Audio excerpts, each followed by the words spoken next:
بسم اللہ الرحمن الرحیم۔ پاک پروردگار کے بابرکت نام سے شروع کرتی ہوں جو دلوں کے راز خوب جانتا ہے۔ تمام ناظرین کو ہسٹری آف اسلام میں دل کی گہرائیوں سے خوش آمدید اور السلام علیکم۔ اللہ پاک سے دعا کرتی ہوں کہ اللہ آپ کی تمام جائز حاجات کو پورا فرمائے، وسیع رزق اور آپ پر اپنی رحمتوں کے سائے ہمیشہ برقرار رکھے، آمین یا رب العالمین۔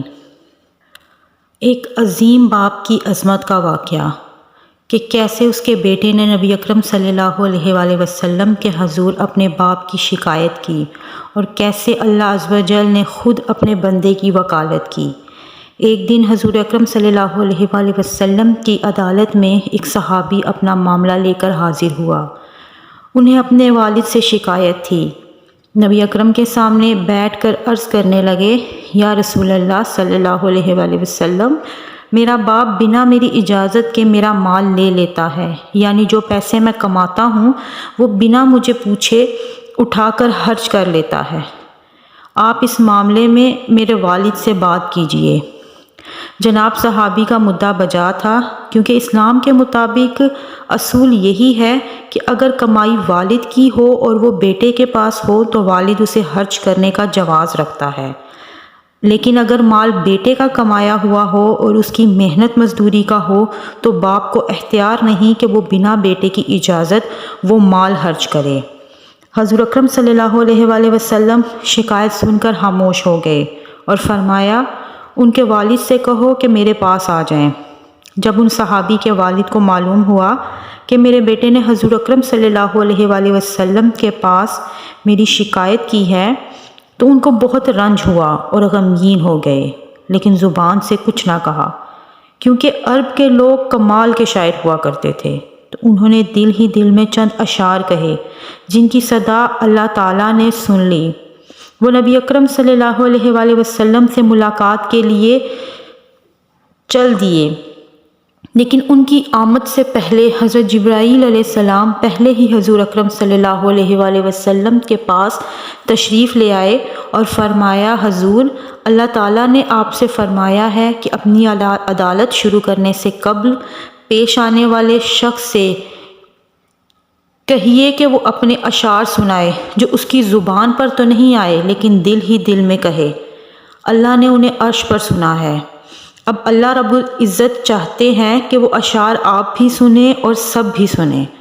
وہ آدمی جب حضور اکرم صلی اللہ علیہ وآلہ وسلم کے سامنے پہنچے تو آپ نے فرمایا کہ عدالت شروع کرنے سے قبل مجھے وہ اشعار سنا دو جو آپ نے یہاں آنے سے قبل اپنے دل میں کہے ہیں، لیکن اللہ رب العزت نے عرش پر وہ سب سن لیے ہیں۔ وہ بولے، حضور اکرم صلی اللہ علیہ وآلہ وسلم، ہم تو پہلے سے ہی آپ پر ایمان رکھتے ہیں اور روز ہی ہمارا ایمان بڑھتا جاتا ہے اس قسم کی باتوں سے کہ آپ کا رب کتنا طاقتور ہے، جس نے میرے دل کی دھڑکنوں میں اٹھنے والی آواز کو سن لیا۔ میں نے واقعی زبان سے ایک لفظ نہیں کہا۔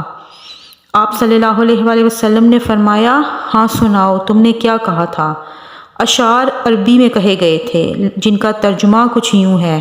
وہ شخص بولا، حضور، میں نے کہا تھا، بیٹا جس دن تو پیدا ہوا تھا نا، اس دن ہم نے اپنے لیے جینا چھوڑ دیا تھا، ہم نے تیرے لیے جینا شروع کر دیا تھا۔ تجھے راحت پہنچانے کے لیے تکلیفوں سے ٹکر لی، تجھے گرم رکھنے کے لیے سرد ہواؤں کے تھپیڑوں سے لڑا، تجھے ٹھنڈا رکھنے کے لیے تپتی ریت میں گرم ہواؤں کا سامنا کیا، تجھے سلانے کے لیے ساری ساری رات جاگا، تجھے کھلانے کے لیے اپنا پیٹ کاٹا، تجھے خوش رکھنے کے لیے غموں کو سینے سے لگا لیا، تجھے سکھ پہنچانے کے لیے دکھوں سے صلح کر لی کہ تو خوش رہے، تو خوش رہے۔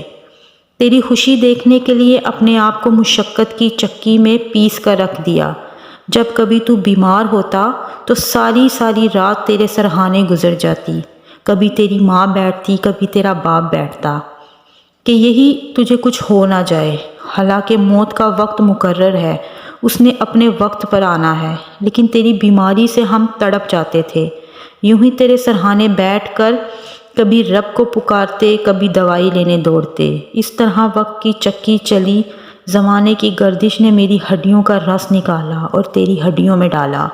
میرے بال سفید ہوتے گئے، تیری جوانی پروان چڑھتی گئی، اور میری دن رات کی مشقت نے تیری کمر کو سیدھا کر دیا اور میری کمر کو ٹیڑھا کر دیا۔ تو طاقتور بن گیا اور میں لاٹھی پر آ گیا۔ میری محنت سے تیری جوانی ایک سرسبز درخت بن گئی اور میری جوانی کے سارے پتے جھڑ گئے۔ پھر مجھے خیال آیا کہ کیسے میں اس کی انگلی پکڑ کر چلتا تھا، اسے کندھے پر بٹھا کر چلتا تھا، اسے گود میں لے کر بیٹھتا تھا، کیسے اس کو کھانا کھلاتا تھا، اسے مدرسے چھوڑنے جاتا تھا اور مدرسے سے لینے جاتا تھا۔ تو اب میری کمر جھک گئی ہے، یہ میری لاٹھی بنے گا۔ میں اس کا ہاتھ پکڑ کر چلا، یہ میرا ہاتھ پکڑ کر چلے گا۔ میں اس کا آسرا بنا، یہ میرا آسرا بنے گا۔ لیکن میری بیٹے کی آنکھیں تو آسمان پر چڑھ گئیں اور میرا بیٹا مجھے ایسے دیکھنے لگا جیسے میں اس کا باپ نہیں نوکر ہوں۔ اب میں اپنے 30 سالہ خواب کو دیکھوں یا اسے جھٹلاؤں، اور پھر خود کو یقین دلایا کہ ہاں میں نوکر ہوں اور یہ میرا مالک، مگر نوکروں کو بھی کوئی نہ کوئی پوچھ ہی لیتا ہے۔ میرا بیٹا مجھے نوکر سمجھ کر ہی پوچھ لیتے، ایک بار میرا حال ہی پوچھ لیتے اور اپنے پیسوں کے بارے میں حساب کر لیتے، جیسے تو نے اللہ کے رسول کو حساب کتاب سنایا ہے۔ ان اشعار میں اتنا درد ہے، اتنی گہرائی ہے کہ ہم جتنا مرضی اپنے لہجے کو بنا لیں لیکن وہ درد بیان نہیں کر سکتے۔ وہ لمحہ ایسا تھا کہ ہمارے نبی کریم صلی اللہ علیہ وآلہ وسلم کی یہ کیفیت تھی کہ وہ زار و قطار رو رہے تھے، ان کی آنکھوں سے موتیوں کی لڑیاں جھڑ رہی تھیں اور داڑھی مبارک آنسوؤں سے تر ہو گئی۔ کیسا درد ہوگا اس شخص کے الفاظ میں جسے سن کر ہمارے نبی اکرم صلی اللہ علیہ وآلہ وسلم زار و قطار رونے لگے اور ان کی داڑھی مبارک بھیگ گئی۔